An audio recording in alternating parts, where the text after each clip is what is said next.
Pernyataan memeluk agama Islam, sesungguhnya agama yang diridhoi di sisi Allah hanyalah Islam. Surah Ali Imran ayat 19. Dengan saya Ferry, sebelumnya agama Kristen, KTP Buddha, dan kesadaran dan keikhlasan sendiri menyatakan memeluk agama Islam dengan mengucapkan 2 kalimat syahadat. Nah, sekarang kita berjabat tangan. Ferry ikuti apa yang saya ucapkan 2 kalimat syahadat dalam bahasa Arab. Kemudian nanti kita lanjutkan dalam terjemahan bahasa Indonesia. Ya, siap ya?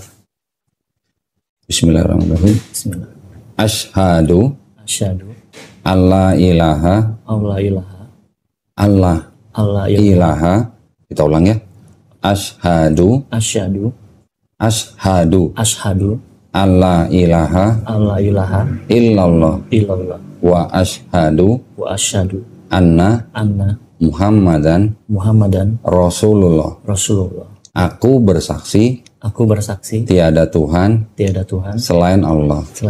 Dan aku bersaksi Nabi Muhammad adalah utusan Allah.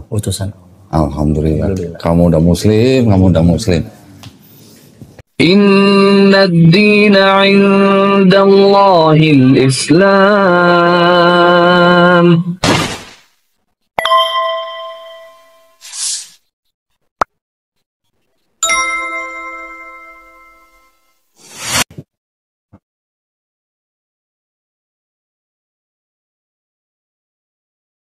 Alhamdulillah. Nah, ini tolong ditandatangan di atas materai sama nama ya. KTP-nya saya pulangin. Ini pengen nangis kok ditahan. Aduh, saya juga terharu ini. Nama tulis nggak, Bang? Nama tulis. Oke, ini saya pulangin. Nanti pulang, tinggal ini di tempel foto ya. Tempel foto, terus mau di laminating boleh, di fotokopi atau di scan. Saya tunggu Ferry segera ubah KTP. Ya, di kelurahan cari petugas Dukcapil atau coba pakai aplikasi namanya Alpukat di Android, boleh cari. Nanti tinggal KTP diupload sama ini surat pernyataan masuk Islam juga diupload sama kakak. Nggak sampai sehari jadi. Nanti kalau KTP kakak juga diubah juga ya. Iya. Satu paket ya. Satu paket. Nanti kalau udah jadi KTP yang baru segera masih izin dulu tuh kakak ambil dulu. Di foto aja jadi PDF aja. Nanti kalau udah jadi KTP yang baru segera kirim kita. Ya, nanti setelah itu kita baru mulai program pembinaan. Kita di sini langsung kasih sertifikat ini gunanya adalah untuk segera mengganti keterangan agama di KTP. Okay. Ya. Jadi kalau ada apa-apa, Ferry udah tanggung jawab kita. Kalau ada apa-apa, ya, udah tanggung jawab kita atau tanggung jawab umat Islam. Jadi umat Islam berhak gitu loh untuk ngurus sesuatu yang berkenaan dengan Ferry sesuai dengan hukum Islam. Itu aja tujuannya sebenarnya. Masalah pembinaan nanti sambil jalan. Misalnya nanti ada masalah mau rubah KTP-nya belum bisa atau apa, informasi ke kita. Program pembinaan kita bisa langsung jalan ya. Tapi dicoba dulu dengan ke kelurahan, ke petugas Dukcapil atau menggunakan aplikasi Alpukat ya. Oke, ini saya serahkan di sini. Masukin sini ya. Ya. Jadi Ferry nanti sudah jadi bagian daripada kita dalam maksud program pembinaan. Karena orang Islam yang berasal dari tempat kita wajib membina gitu. Seminggu 2 kali ya, Pak? Seminggu 2 kali ya. Ini ada beberapa buku. Tunggu sebentar.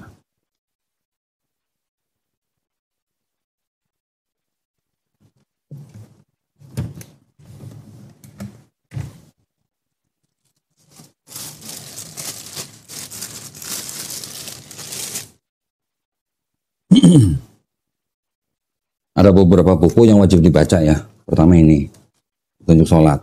Ini harus baca nih, baca semua nih. Ini ada buku kecil sifat sholat Nabi Muhammad SAW. Ini ada buku untuk bacaan juz amma ya. Ini juga ada buku Iqra. Nah, nanti dari Iqra ini jembatan untuk Ferry bisa baca Quran ya.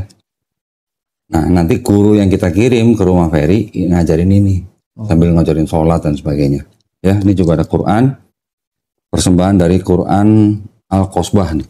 Nah ya, ini juga persembahan dari penonton channel Donitan buat orang-orang yang baru masuk Islam. nanti tolong dipelajarin bagaimana adab memegang mushaf Quran, ya. Satu, berwudu dan tempatkan Quran di tempat yang paling baik, jangan taruh sembarangan, ya. Ini ada sejumlah uang, nggak usah dilihat jumlahnya, ya. Gua tahu gaji lu gede udah, jangan dilihat jumlahnya ya. Ini hanya yang namanya kepedulian kita kepada orang-orang yang baru masuk Islam. Itu tadi adalah uang zakat yang memang orang yang baru masuk Islam itu menjadi salah satu dari 8 kelompok masyarakat yang berhak menerima zakat. Ya, ini tolong diterima. Nah, ada sarung dari Atlas BHS Tech nih. Karena udah sunat jadi ini ntar buat tidur atau buat ronda. Ini buat ronda bagus nih. Kita kasih contekan juga. Nah, ini ada sajadah yang ada bacaan sholatnya, ya. Nanti sambil baca buku itu prakteknya pakai ini. Ada juga sajadah yang tebal nih. Wah, ini juga persembahan dari salah satu pemirsa channel Donitan. Masya Allah ya, semoga menjadi amal jariah. Terima kasih. Itu saking pedulinya kita kepada orang yang baru masuk Islam nih. Menjadiin satu ya. Ini saya masukin ya. Ya, terima kasih kok. Oke. Nah, karena tadi saya udah nyampein sebagian, yang sebagian lagi mau saya sampaikan begini. Ketika ada orang yang bukan Islam, seperti Ferry tadi, bersyahadat, insya Allah dosa-dosanya Ferry dari mulai akil balik sampai hari ini dihapuskan. Tapi kebaikannya tetap dicatat sebagai pahala kebaikan. Ya, itu adalah salah satu bukti kemahadilan Allah SWT buat kita ya. Jadi karena sekarang Ferry manusia yang tidak punya dosa, jadi dosanya gampang dikabulkan. Kalau gitu tolong doain saya, doain kita semua, doain yang nonton semua ya, supaya kita semuanya istiqomah dan husnul khotimah. Husnul khotimah artinya mati dalam keadaan baik. Ya, juga doain kita semua yang mungkin sedang sakit atau mungkin sedang ada masalah, doain supaya kita dibantu dan dimudahkan Allah SWT. Amin. Ya, kita aja ya. Juga kita sama-sama berdoa, mudah-mudahan kita semua dijadikan golongan manusia yang mengikuti apa yang sudah diturunkan Allah SWT melalui Rasulnya, dan insya Allah kita dijadikan golongan manusia yang menjadi saksi keesaan Allah SWT. Amin. Ya, kita cita-cita nggak usah tinggi-tinggi, nggak usah muluk-muluk. Kita cuma pengen jadi manusia yang menyaksikan keesaan Allah SWT. Oke? Jadi kalau gitu, terima kasih banyak atas perhatiannya dari para pemirsa juga ya, yang sudah jadi saksi. Mudah-mudahan menjadi kebaikan kita semua.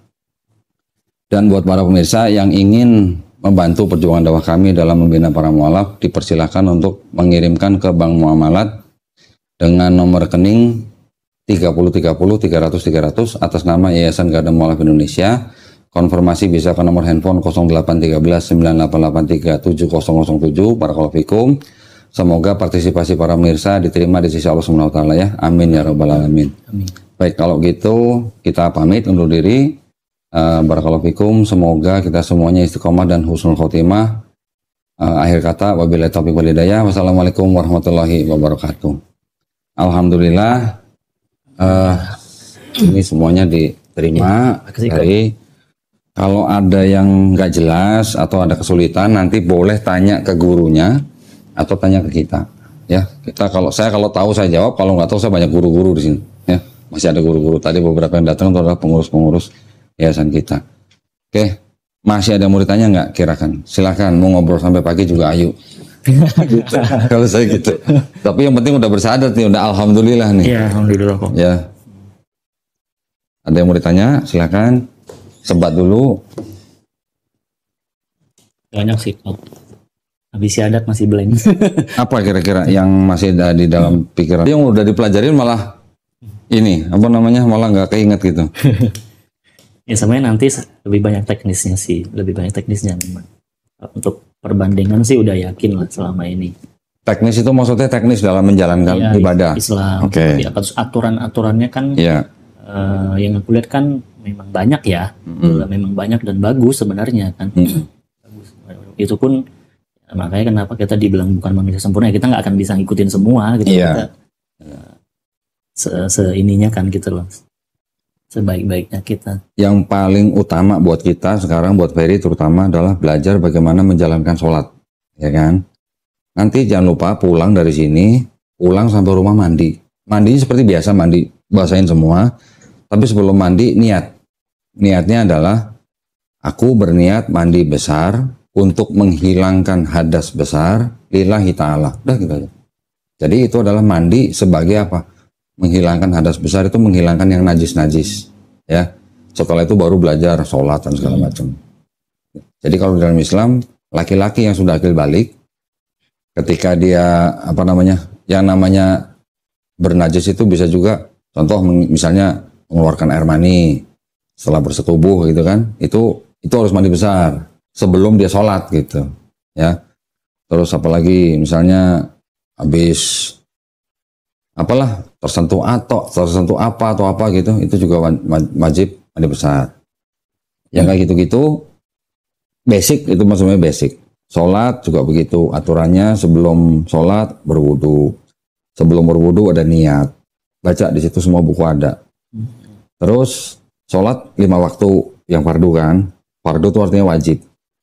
Di luar wajib juga ada sholat-sholat yang sunnah namanya. Jumat itu wajib. Itu termasuk wajib. Kan gini, kan kita kan sholat kan sehari 5 kali. Subuh, zuhur, asar, maghrib, isya. Kalau Jumat itu menggantikan yang zuhur. Kalau zuhur 4 rakaat, kita sholat Jumat 2 rakaat di masjid gitu. Ya. Itu yang normal ketika kita tidak sedang dalam perjalanan. Gimana sih? Rakaat itu misalnya gini. Satu kali baca gitu ya atau gimana? Satu rangkaian.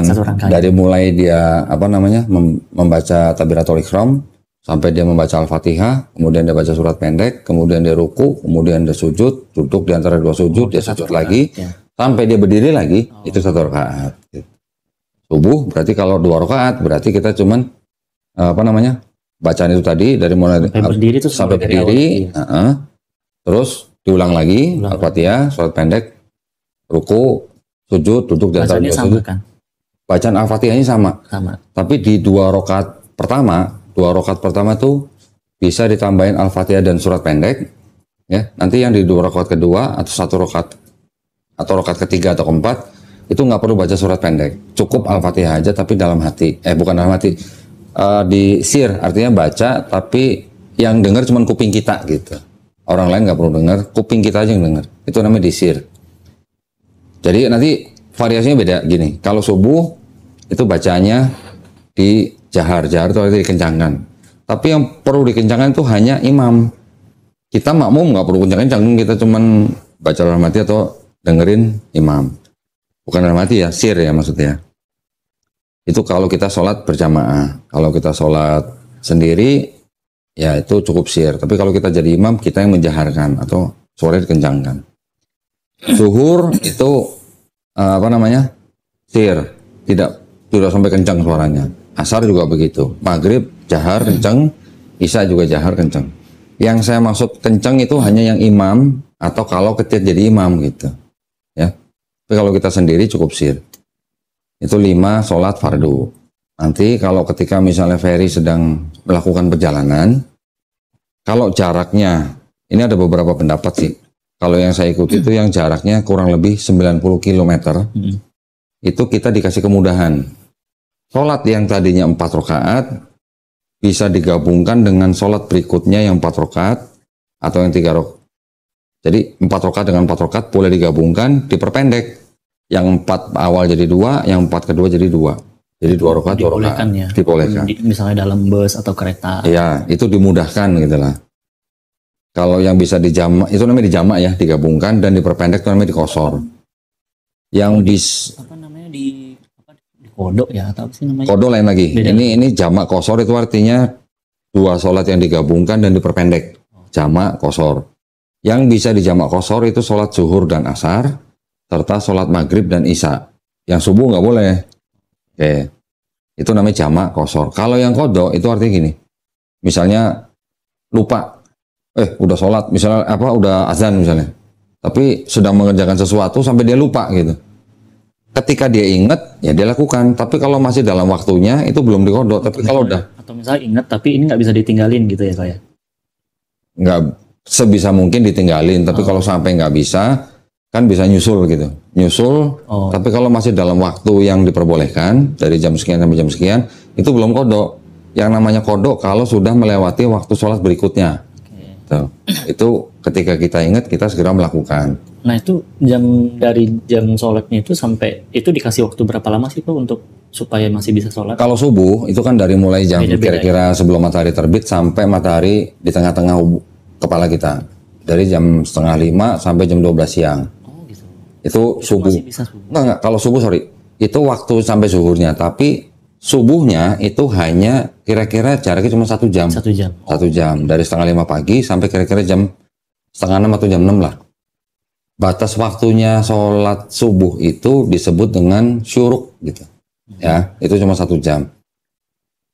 Dari syuruk ke sholat zuhur itu sebenarnya tidak ada sholat wajib, tapi boleh sholat sunnah. Contoh misalnya sholat duha namanya. Nah, itu duha boleh silakan berapa rakaat, tapi ketika melakukan sholat sunat itu selalu melakukannya dengan 2 rakaat, 2 rakaat. 2 rakaat salam, 2 rakaat salam, 2 rakaat salam. Zuhur ya. Nah, zuhur itu waktunya dari mulai kira-kira jam 12 sampai kira-kira jam 3 sore itu masih dalam waktu sholatnya zuhur. Beda sama subuh. Kalau subuh kan tadi kira-kira cuma 1 jam. Kalau zuhur dari jam 12 kira-kira sampai jam 3 lebih. Gitulah. Selama kita sholat di jam itu, ya itu bukan sholat kodok, itu tetap sholat zuhur. Kalau bisa atau yang paling baik adalah kita mensegerakan sholat. Jadi sholatnya berjamaah dengan orang lain. Ketika azan kita udah ke masjid atau ke mushola, begitu qomat kita langsung sholat berjamaah. Atau yang misalnya terlambat bisa berjamaah dengan yang lain gitu. Waktunya gitu. Kalau dari asar itu sampai maghrib itu juga masih jam sholat asar. Maghrib dari jam kira-kira jam 6 atau jam 6 lewat sampai kira-kira jam 7 atau jam 7 lewat itu juga jaraknya cuma 1 jam. Setelah sholat isya jam 7 atau jam 7 lewat itu sampai sholat subuh itu masih jamnya sholat isya. Ya, tapi yang paling bagus adalah di awal itu. Jadi yang pendek itu hanya subuh dan maghrib. Kalau misalnya nih, misalnya katakanlah ini 15 menit lagi jamnya sholat nih. Ada yang masih dilakuin buru-buru, akhirnya sholat duluan boleh nggak? Nggak boleh. Sebelum jamnya nggak boleh. Nggak boleh. Nggak boleh. Masih newbie. Wah, ini sebentar lagi ke maghrib nih. Gua sholat duluan deh. Nggak boleh. Pertanyaan newbie. Nggak boleh. Itu nggak boleh. Itu wajar ditanyakan begitu, wajar. Tapi jawabannya juga jelas, nggak boleh. Jadi kalau sholat belum waktunya, dikirimin ini sih kok. Jam sholat ini benar nggak? Nah, itu benar. Ini benar ya. Itu benar. Ini jam jadwal puasa kan ya? Jamnya sholat ya benar. Benar ya. Nah gini, ini kan ada subuh, di belakang, di depannya ada imsak nih. Imsak ini waktunya kita berhenti makan minum. Sebenarnya sih aturan yang dibuat di Indonesia ya, tapi tidak tertulis lah. Imsak ini sebagai pengingat lah. Petanda gitu ya. Pertanda bentar lagi mau sholat subuh. Jadi lu siap-siap. Tapi bukan berarti lu nggak boleh makan minum, masih boleh. Tapi sebelum azan subuh udah berhenti. Gitu. Ya kemarin juga sempat nanya sih. Soalnya udah coba puasa kemarin. Udah coba. Gimana? Waktu buka puasa rasanya gimana? Ya memang nikmat. Nikmat kan? Nah yang lain sih standar lah ya. Subuh, zuhur, asar, maghrib, isya. Udah. Ini jam-jam sholat. Jadi ya diusahakan sebelum jam itu kita udah siap-siap dulu. Gitu. Jadi kalau nggak dengar azan pun patokannya ini aja. Patokannya ya? itu aja, iya. Atau di handphone kan sekarang gampang. Di handphone sekarang gampang kok. Lagi ya kok. Sholat qadha itu yang contoh paling gampang bisa begini. Tidur, misalnya kan. Mau bangun subuh kesiangan misalnya. Kesiangan. Ketika kita bangun jam 7, begitu kita bangun, kita ingat, oh ya kita belum sholat subuh. Nah itu kita buru-buru langsung lakukan sholat subuh. Itu yang disebut dengan sholat qadha. Walaupun udah lewat ya. Walaupun udah lewat. Niatnya beda gitu.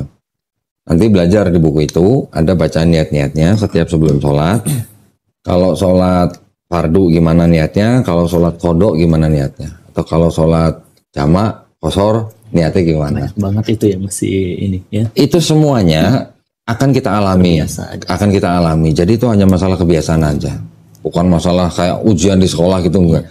Dan kalau misalnya nggak hafal niatnya, ucapkan dalam hati aja, nggak perlu dikeraskan gitu depan orang, nggak perlu. Ya makanya kemarin puasa aku mikir ya udahlah, belum bisa sholat, belum bisa apa, ya udah puasa aja lah, niatin aja lah, terima Puasa aja, urusan Allah. Mikirnya begitu kemarin. Iya. Ya kalau kita tahu lebih bagus, tapi kalau nggak tahu ya kita serahkan ke Allah aja. Ada niatnya, niat sebelum puasa tuh ada niatnya. Yang paling bagus itu melafazkan niat puasa itu setelah kita sholat taraweh. Tapi sholat taraweh itu sunnah ya, tidak wajib ya. Kalaupun kita tidak melakukan sholat taraweh, kita mau berniat puasa, ada bacaannya nanti. Bismillahirrahmanirrahim. Nawaitu sauma godin an adai fardi syar'i. Aku dikirimin. Haji sanati lillahi ta'ala. Udah gitu aja. Kemudian aku coba Ada, bacain. Yang penting niat bacain aja. Iya. Kalau nggak hafal boleh sambil baca. Ambil lagi praktek sholat belum hafal boleh sambil baca, nggak apa-apa. Apalagi udah ada sajadah yang contekan. Nanti setiap hal-hal yang baru diketemui atau belum tahu ini harus bagaimana, jangan sungkan-sungkan tanya. Ada gurunya nanti. Ya. Jadi dalam Islam itu kita patokannya perbuatan kita tuh tergantung niatnya. Makanya niat itu jangan sampai, kalau bisa jangan ditinggalkan gitu niat. Ya.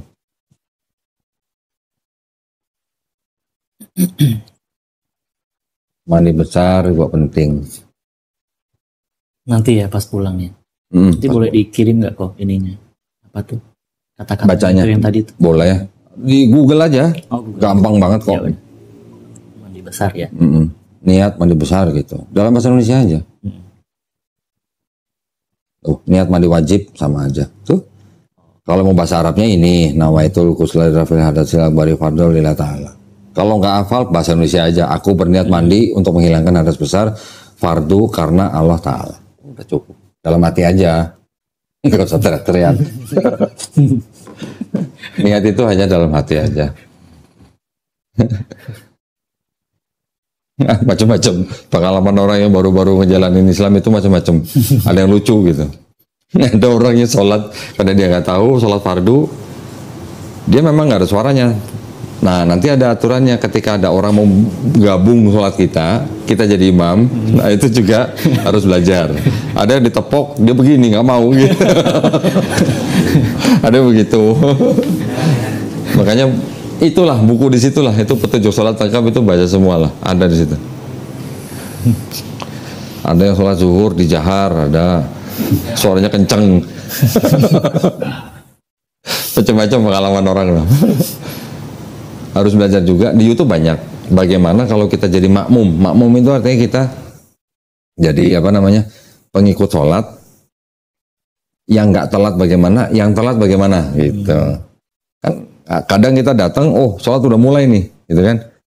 Nah kita terlambat, nah itu kita harus tahu, kita mau menjalankan sholat itu kan kita tahu berapa rakaat nih. Tapi ketika sholat yang jamaah sudah dilakukan, sudah melewati 1 rakaat, sebenarnya sih awalnya tuh patokannya dari mulai ruku ya. Itu berarti kan sudah terhitung 1 rakaat. Nah kita harus tahu nanti setelah salam, kita tinggal melanjutkan gitu. Tadi kita kurangnya berapa rakaat gitu. Tinggal ngikutin.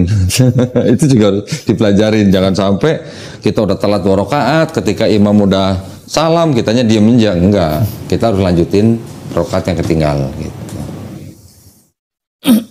Kelihatannya banyak, tapi karena sering nanti kita pasti terbiasa. Terbiasa ya. Nah, minum lagi ya kau? Minum loh. Ini nggak mau nih. Enggak kok, air putih aja. Karena puasa kan air minumnya jadi. Jadi dari tanggal 1 kemarin udah puasa. Wih, belum bolong nih. Belum. Alhamdulillah. Ya, belum dong, jangan. Jangan. Iya, maksudnya kan sebenarnya gini. Ketika kita belum bersyahadat, kita mau melakukan sih nggak ada yang larang. Tapi istilahnya itu pahalanya ada pahala di luar Islam gitu lah. Tapi ketika kita sudah bersyahadat, kita melakukan, pahalanya double-double. Udah makan belum? Tadi udah buka kok. Buka doang. Makanya agak telat datangnya kan, setelah setengah jam tadi. Udah. Mel, ada makanan Mel? Udah masih kenyang kok. Ya makan nasi, kan belum makan nasi. Udah, tadi udah. Oh udah buka? Tadi udah. Bukanya pakai nasi? Oh, kalau gua nggak bisa buka langsung pakai nasi. Kalau gua sambil makan nggak apa-apa. Udah terus jajanan banyak. Sambil makan.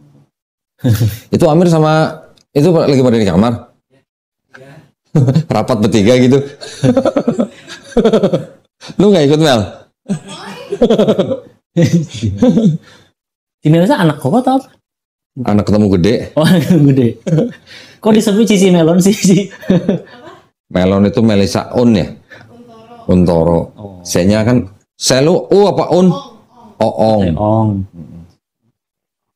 Itu dia udah Chinese itu udah suku yang minoritas. Apa? Bapak lu apa? Hokja? Apa? Inghua tuh. Inghua tuh jarang banget. Iya, jarang. Hokja sama Inghua coba. Buset. Dua-duanya minoritas semua itu. Bisa bahasanya sih. Bisa bahasanya. Gak bisa. Saya Cina KW1. Gua KW3 dong. Tapi kalau Hokkien bisa kan? Cuman denger orang ngomong saya agak ngerti. Cuman kalau ngomong nggak bisa. Karena dari kecil nggak pernah diajak ngomong. Masih Cina Toto banget. Kalau Pontianak, Medan, rata-rata masih bisa. Pontianak sih yang biasanya lebih Iya. banyak. Karena kan di sana udah ketemunya orang kayak juga. Orang tuanya pasti ngajak ngomong anaknya. Kalau di Jawa enggak. Dan kalau apa pertemanan pasti ada kayak, jadi bisa juga. Ada ya? Kayak. Iya kalau di Jawa Mel. Orang tua yang keturunan Cina sama anak itu udah nggak ngomong Cina. Iya. Ngomongnya Jawa. Masih Toto banget. Kebanyakan Cina yang tumbuh di Jawa nggak bisa ngomong Malah medok bahasa ya. Mandarin, malah medok. Malah medok. Gue malah bisa bahasa ngapak, nulis Sano Coroko malah bisa. Karena tuh tulisan Jawa tuh, Oh, yang Hana Caraka tuh, Sanskerta. gue malah bisa. Mirip Sanskerta.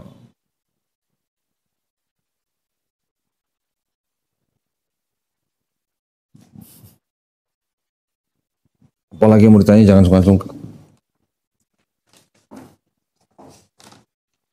Iya, nomor handphone. Nanti kalau ada acara, kita undang loh. Boleh.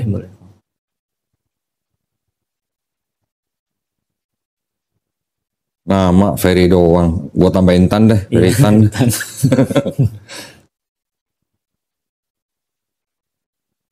Namanya apa?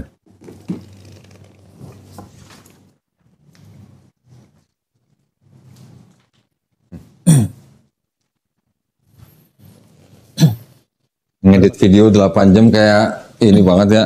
Sebulan nggak kelar-kelar. Berapa tahun kok belajar sampai sekarang? Ya, kalau dari sebelum bersahadat 2 tahun. Setelah bersahadat sampai tahun 2000. Ya belajar terus lah sampai sekarang. Belajar terus, nggak ada habisnya kalau di Islam itu. Karena itu tadi, nggak cuma Quran, hadis juga kan perlu. Apalagi saya di dunia debat. Ya udah, mau nggak mau harus tahu. Tuh, Mel, Richard Lee itu. Richard Lee udah syahadat tadi. Di mana? Di rumahnya? Di podcastnya. Podcastnya? Oh, dia sendiri.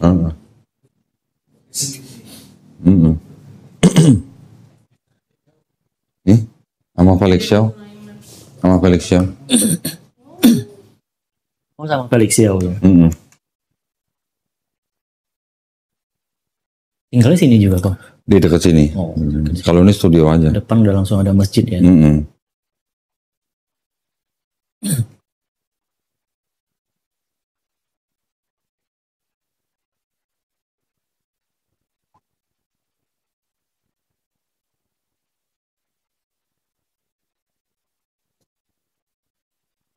Tapi masih sering ketemu orang tua.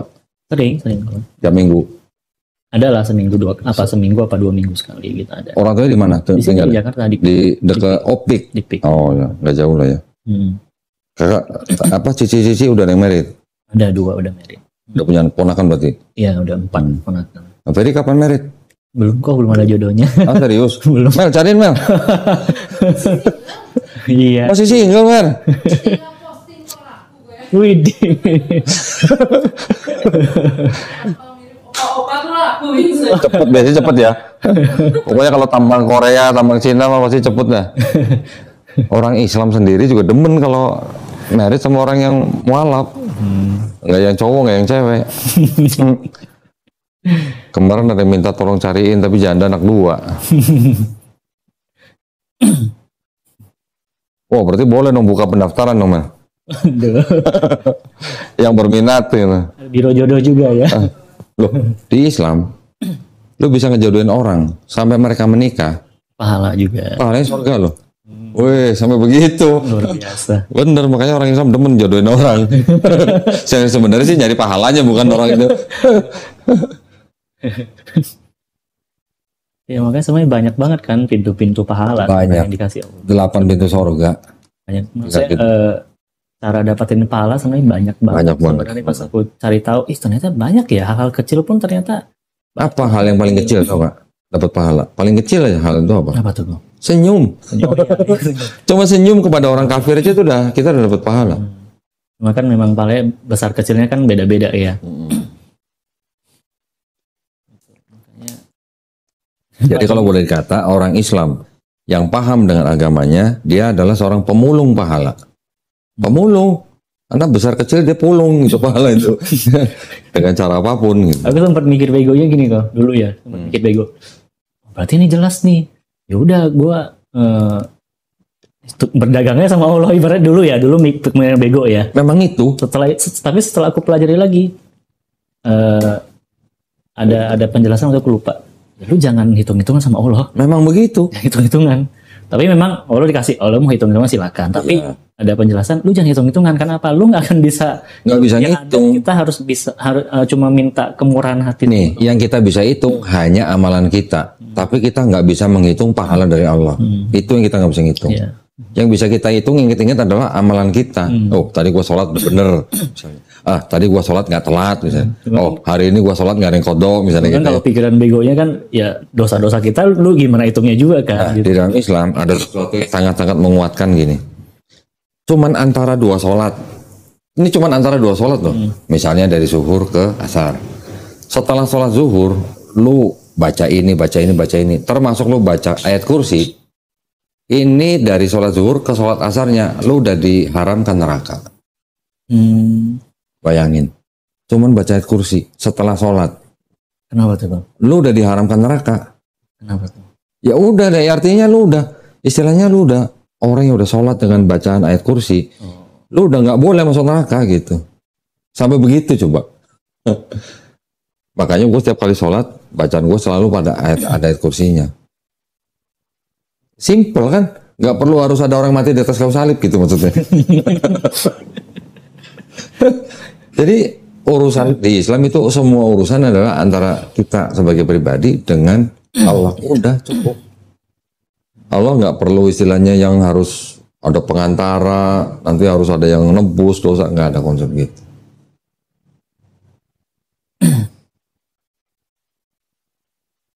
Kan belum bisa baca Quran dalam bahasa Arab, udah dikasih Quran, baca terjemahnya dulu. Kalau nggak paham atau artinya, loh kok begini, jangan buru-buru menafsirkan dengan pemahaman kita, baca tafsir. Iya. Kalau dulu kan memang aku sengaja kok dari 8 tahun belajar itu memang sengaja nggak nyari ustadz dulu. Oke. Kalau dulu aku mikirnya adalah aku mau ngosongin gelas nih, nggak mau terpengaruh oleh siapapun. Dulu aku mikirnya ya namanya manusia pasti pertama bisa aja salah, kedua bisa aja ada kepentingan. Ya nggak mungkin ketemu ustadz, nggak mungkin dia suruh ke Kristen gitu. Betul. Makanya selama ini tuh aku berusaha nggak mau ada ini dulu lah, aku belajar sendiri supaya lebih memang dari aku gitu. Iya. Tapi juga nggak berani sembarang menafsirkan. Betul. Nah, aku pakai akal sehat lah. Makanya aku mikirnya nanti udah oke, baru aku benar-benar belajar sama ini guru. Orang yang baru masuk Islam itu ibaratnya kayak orang baru masuk hutan sendirian gitu. Lu nanti akan dideketin oleh orang-orang dengan kelompok tertentu nih, ya, untuk masuk kelompok mereka atau masuk golongan mereka. Itu yang kita harus hati-hati. Makanya kalau kita bisa boleh saran, mendingan ikutin golongan atau kelompok yang mainstream gitu aja. Ya, udah ikutin yang paling banyak, itu insya Allah udah benernya di situ. Tapi kalau kelompok yang kecil-kecil, ini kan masih bisa jadi kontroversi, gitu kan. Jadi kita juga nggak perlu ikut ormas sebenarnya. Ada NU, ada Muhammadiyah, ada yang lain. Kalau kita punya istilahnya waktu luang dan kepentingan yang sama dengan masing-masing ormas, silakan. Tapi kalau kita nggak ada, apalagi kita kerja dan segala macam, terus kita orientasinya bukan ke tujuan tertentu, kita nggak perlu ikut itu, nggak apa-apa. Nggak harus gitu orang Islam harus ikut NU atau harus ikut Muhammad, enggak. Dakwah bisa berbagai macam cara. Iya, iya.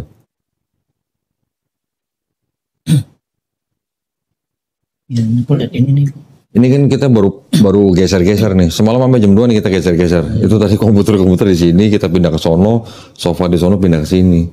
Makanya ini belum sempat dipasang. Ini ya, pecahan-pecahan dari gereja.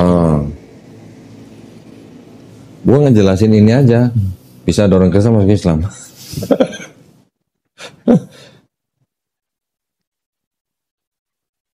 Dari sini aja kita bisa ngeliat gitu betapa ruwetnya Kristen. Belum lagi kitab-kitabnya. Antara kitab khusus LGBT, antara kita coba Yang warna-warni itu ya. pelangi.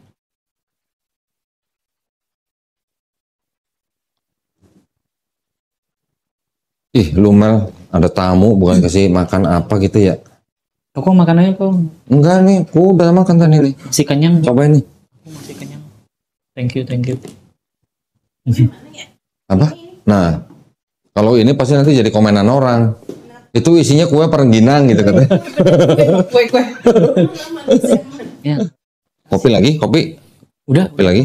Aku paling air putih aja paling. Makasih Kong.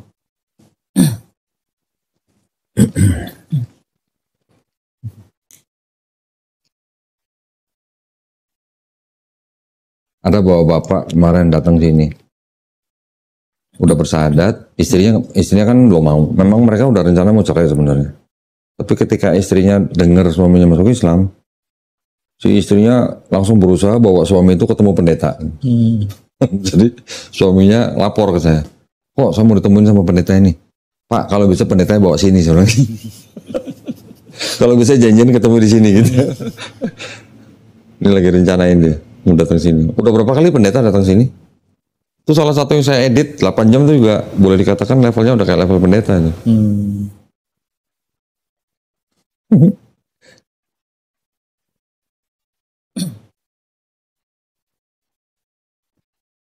Rata-rata orang Kristen yang nggak tahu dengan kitab sendiri. Pendeta aja ngaku sekolah teologi 13 tahun aja ditanya ayat ini nggak tahu di mana. Kadang-kadang mikir juga kayak pendeta kan yang mereka yang lebih paham kan itu loh dengan kitabnya sendiri, tapi ketika mereka belajar itu mereka belajar sudah pakai doktrin. Itu yang membuat mereka jadi pendeta. Dan benar di Islam kan bilang ini yang aku dapat ya. Yang aku dapat ya memang kafir itu dari artinya kuf, tertutup. Punya mata tapi nggak bisa melihat, punya telinga nggak bisa mendengar, Iya. ibaratnya gitu. Iya. Jadi depan mata kebenaran tapi mereka nggak mau terima itu. Iya. Selama orang Kristen baca kitabnya tanpa konteks, akan selamanya dia jadi Kristen. Itu rumusnya. Tapi kalau aku flashback lagi kok ya, maksudnya dari dulu setelah aku belajar Islam, aku flashback lagi tuh dulu pas waktu aku masih remaja kan, memang aku baca Alkitab itu memang aku mikirnya Yesus itu utusan gitu loh. Tapi disuruh sembahnya kan beliau gitu kan. Tetap di dulu tuh di bayangan aku walaupun kita belum bisa ini ya belum bisa berakal sehat yang lebih tinggi maksudnya. Tetap aku tuh kayak mikir ada satu sosok yang lebih tinggi dari Yesus gitu loh. Dari dulu memang begitu mikirnya dari dulu. Betul. Yesus ngaku utusan tuh berapa ayat banyak bener tulisannya. Cuman yaitu ketika dibungkus dengan doktrin, pendeta kan bilang betul Yesus itu utusan betul. Tapi utusan yang spesial gitu. Spesialnya kenapa? Karena rohnya berasal dari Allah. Gitu. Itu doktrinnya di situ. Jadi ada utusan mau berapa kali pun nggak masalah buat pendeta. Ada potongan memori lagi kok, maksudnya Kayak apa? kayak flashback lagi gitu kan setelah aku ingin belajar Islam. Kayak apa tentang di Alkitab tuh banyak banget ayat-ayat pornografi. Oh. Jadi pas aku flashback lagi ingat ada potongan memori dulu aku di gereja. Ini mungkin jangan nanti dipotong mungkin. Enggak, gini, nanti saya bisa jelasin. Gimana coba? Enggak cuma potongan memori aku ingat gitu waktu aku flashback. Dulu ini lagi di gereja nih, pendeta lagi khotbah ya kan? Lagi khotbah, namanya temen dulu kan pasti ada aja yang benar, ada yang nakal kan gitu. Nah di situ kan posisi aku tuh ibaratnya di pertemanan tuh oh ini yang alim nih gitu, yang sering ke gereja nih gitu loh. Tapi aku juga kadang-kadang berteman sama mereka yang nakal-nakal, berteman juga ya, balance lah. Nah, kebetulan di belakang temen yang bandel nih, kebetulan pendeta lagi khotbah, colek-colek, Fer, dikasih Alkitab, lu baca deh. Pas baca, namanya masih masa puber ya kok ya, cowok masa puber kan ibaratnya gampang ini kan gitu loh, namanya masa puber, kita tahu lah ya. Pas baca bisa loh, kok maksudnya dalam pendeta lagi khotbah loh, bisa loh bangun gitu loh. Oh ya? Aku flashback juga ya gitu loh, masa kok bisa sih, maksudnya pendeta lagi khotbah terus gue dikasih Alkitab ayatnya yang pornografi yang benar-benar jelas banget, dijelasin sampai dia remas-remas apa segala macam lah. Nah, makanya gini, mikir, iya benar juga, masa ada kitab suci isinya begitu sih gitu. Gini ini sebenarnya yang banyak orang Kristen tidak tahu ya, ayat-ayat yang kelihatan porno di dalam perjanjian lama nih kan, perjanjian baru kan nggak ada kan, itu ada ini perjanjian baru perjanjian lama. Ayat-ayat yang kelihatannya porno itu sebenarnya itu semuanya pakai bahasa majasi. Tahu nggak majasi? Kiasan. Jadi ayat-ayat yang sedang menceritakan, misalnya contoh Yeskiel 23 misalnya. Itu ayat-ayat yang sedang menggambarkan kondisi bangsa Israel ketika mereka sedang musyrik gitu. Sedang tidak menyembah Tuhannya. Itu digambarkan dengan kelakuan seperti dua orang perempuan kakak beradik yang bermaksiat gitu. Jadi cerita di situ sebenarnya sedang cerita kalimat kiasan untuk bangsa Israel. Cuman kalau anak muda kayak kita, remaja misalnya lagi baca, ceritanya porno nih, kayak stensilan gitu kan. Nah itu yang kita nggak tahu, karena kita nggak tahu ada apa di belakang cerita itu. Nanti di Kidung Agung juga ada begitu. Itu hanya gaya bahasa dari penulis dan penyusun orang-orang zaman dulu. Bukan stensil yang menceritakan sebenarnya. Gitu. Cuman yang anehnya mereka bisa sesuka hati mereka menambahkan, mengurangkan, mereka dibiarin aja. Betul. Kan, seperti tapi itu. Ada juga cerita yang memang benar-benar yang dianggap benar-benar menurut mereka itu cerita yang kejadian sebenarnya menurut mereka nih ya. Contoh, Nabi bisa menghamili dua anak perempuannya. Nabi Lut. Kalau itu bukan majasi, itu beneran. Dianggapnya itu memang menurut mereka terjadi. Gitu. Itu kan juga nggak pantas di dalam sebuah kitab suci. Gitu. Kalau yang bahasa yang tadi porno-porno itu sih yang lain majasi, kalau yang Lut benar. Ada lagi nanti yang anak incest dengan ibunya atau anak incest dengan adik perempuannya, ada juga. Jadi ya puluhan ayat kan itu yang berhubungan dengan begitu. Jadi makanya orang yang mempelajari Bible itu harus tahu cerita itu konteksnya apa. Gitu. Kalau nggak tahu konteks bilang ini porno gitu. Makanya di Amerika, di salah satu negara bagian, Bible harus dikeluarkan dari sekolah. Nggak boleh. Jadi bayangin dibaca sama anak kecil. Anak-anak, iya. Karena di dalam Bible menceritakan kekerasan, pornografi juga. Incest lagi. LGBT lagi. LGBT juga ada. Sampai Bible bisa diedit. Tuh, Bible LGBT. Bible diedit kata-katanya supaya orang lain tidak punya misinterpretasi terhadap kelompok LGBT. Nanti ada lagi penjajah, Bible-nya diubah-ubah, pasal-pasal ada dibuang, lalu diberikan kepada budak. Bisa begitu. Ada kepentingan lagi di dalam. Berarti kalau begitu kan Bible bisa dibongkar pasang. Nah, yang tadi 50 pasal jadi tinggal 20. Yang 27 pasal jadi hilang, yang gitu. Nah,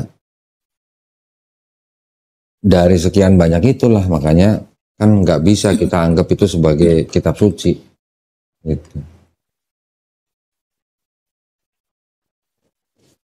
Dicobain dong, Fer. Iya kok, masih kenyang beneran. Nanti aku cobain kok. Jadi bulan ini baru pertama kali puasa atau sebelumnya pernah? Baru kali ini sih. Baru kali ini. Dari tahun lalu niat tapi nggak jadi. Belum jadi. Gitu loh. Tahun ini diniatin. Seharian nahan ekos gimana? Bisa. Oh bisa. Tadinya ngerokok bakar. Ngerokok bakar. Gara-gara ekos rokok bakar aneh. Udah ukuran. udah beda ya, udah nggak bisa ya. Rata-rata juga temanku yang ekos gitu sih kok. Wah enggak loh. Rokok bakar. Gua ekos iya, rokok iya. Mesti di ini kok, di apa? Sebulan 2 bulan. Aku masih rutin. Aku masih ngajarin. Gua mau udah berapa bulan? Hah? Gua udah berapa bulan? Rasanya nggak aneh. Tetap aja bisa. Tapi temen yang lain rata-rata pada bilang ujung-ujungnya rokok jadi aneh. Ah enggak. Enggak, gua sama aja. Terutama kalau habis ngopi, nggak bisa kalau IQOS. Harus rokok bakar. Tapi biasanya ini tetap apa kadarnya beda kan, masih 2 batang biasanya kalau yang udah perokok berarti masih 2 batang. Jadi pengen berhenti juga sih ini sebenarnya. Kalau gua lagi ngurangin. Kalau nggak ngurangin nggak habis kok. Iya memang. Jadi rokok bakar udah nggak bisa, Ferry? Bisa, cuman rasanya udah aneh. Oh. Kalau nggak ada IQOS misalnya, ya udah mau nggak mau ngerokok. Oh ya kok ini aku kan tanggal 16 ini aku berangkat ke Swiss Itali. Nah untuk puasanya gimana? Ikutin jam sono. Ikutin berat loh. sana. Ya. Berat loh, bener.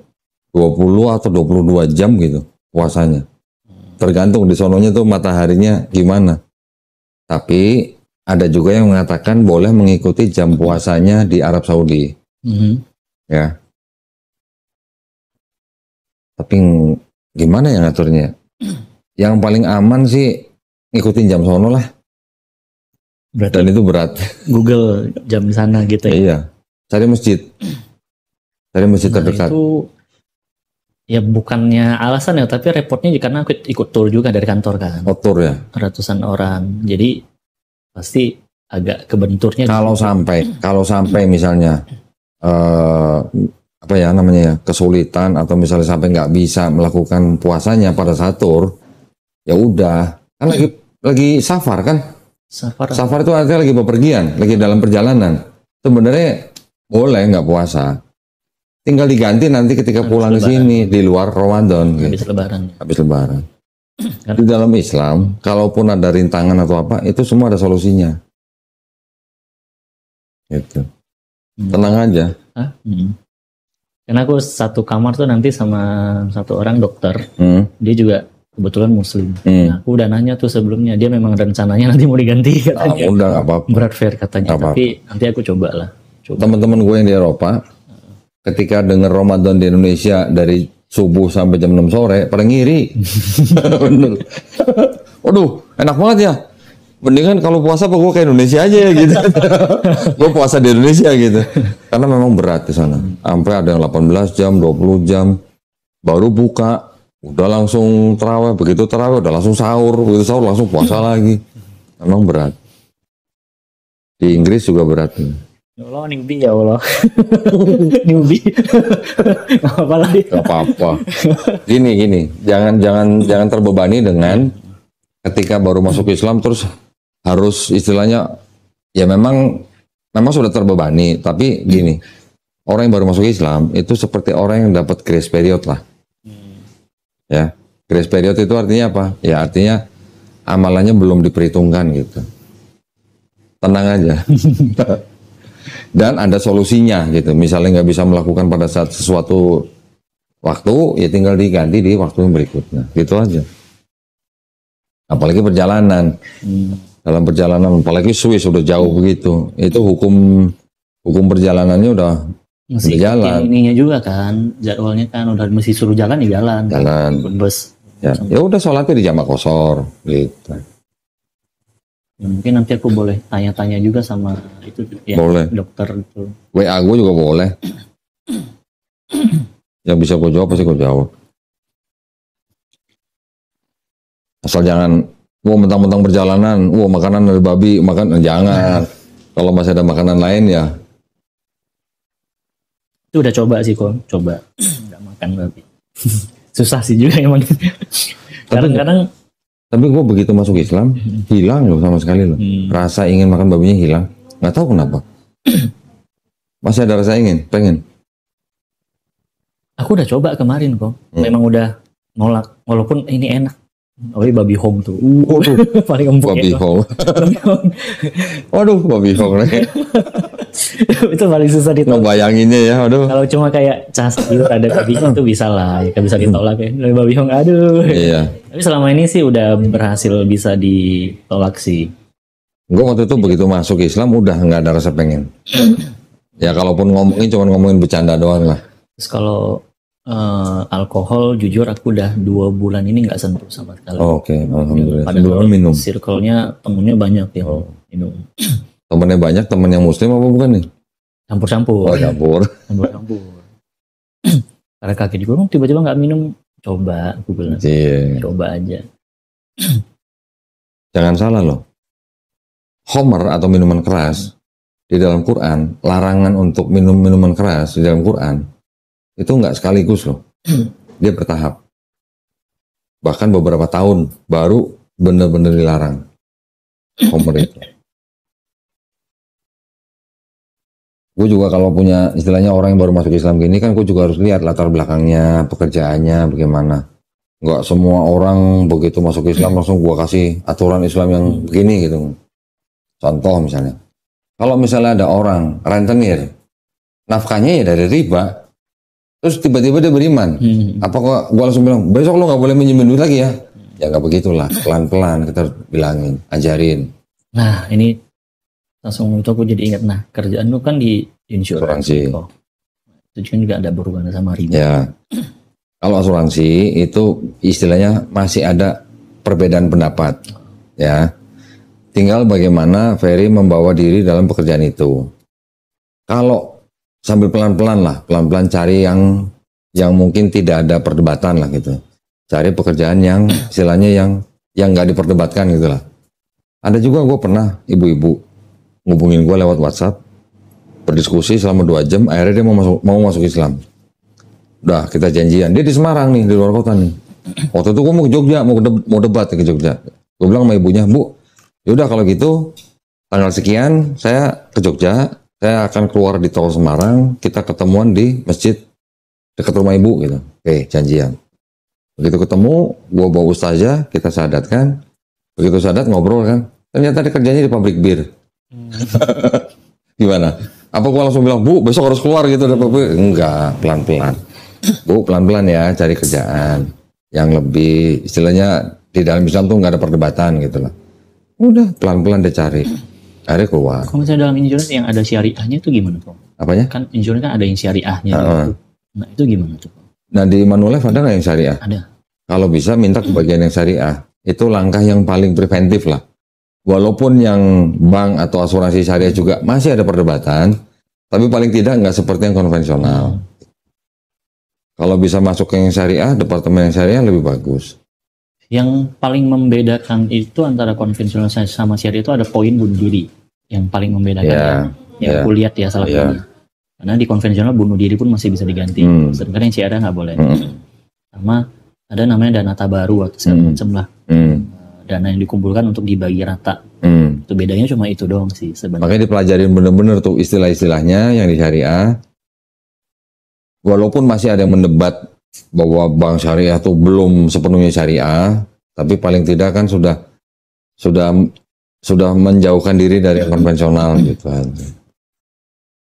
Tantangan itu bener. Jangan terlalu gua nggak boleh kerja di asuransi, pelan-pelan lah. Cari yang nggak ada perdebatan gitu aja. Tenang, nggak harus besok udah harus gimana gitu, enggak. Banyak jalan gitu lah.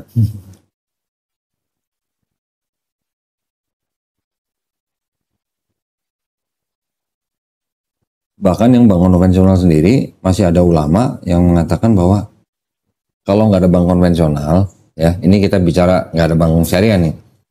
Kalau nggak ada sistem perbankan yang seperti sekarang, sistem apa yang ada? Kan juga belum ada penggantinya gitu.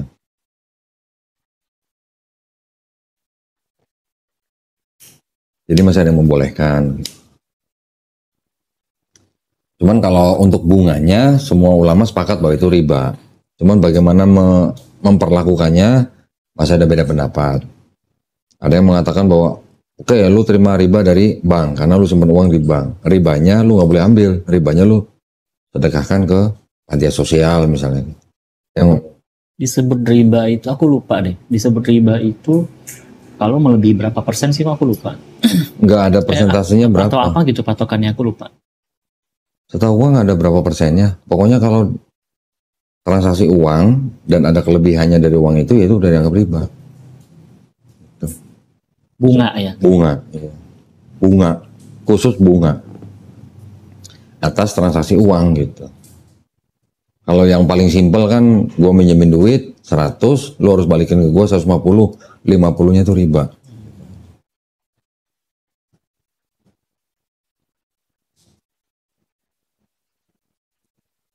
Cicil kredit gitu kan juga semua masuk riba kan. Itu juga masih ada perdebatan. Kalau lu ngambil yang syariah, ya makanya gue dulu kredit kendaraan, oh begitu gue masuk Islam, ini masih ada perdebatan nih, ya udah gue ambil yang syariah. Tapi sebisa mungkin kalau bisa jangan kredit. Tapi kalau orang nggak kredit juga susah, misalnya nggak bisa punya, ambil yang aman gitu aja. Alhamdulillah kalau kita berniat yang istilahnya menjauhkan diri dari seperti itu, kitanya juga bersungguh-sungguh, bertakwa, insya Allah kita dimudahin.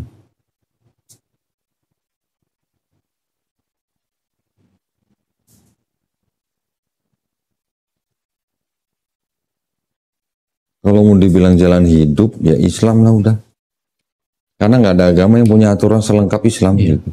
Itu aja. Benar-benar diatur sedetail-detailnya. Dari mulai orang lahir sampai mati, dari mulai orang bangun tidur sampai tidur lagi. Semua ada aturannya. Karena itu juga Islam agama yang paling banyak difitnah. Gitu. Nah, ya. Kita dengarnya Islamofobia. Pernah dengar Kristenfobia? Ya. Nggak pernah kan? Nggak ada. Karena Islam itu yang membawa moral dari mulai keluarga yang paling kecil.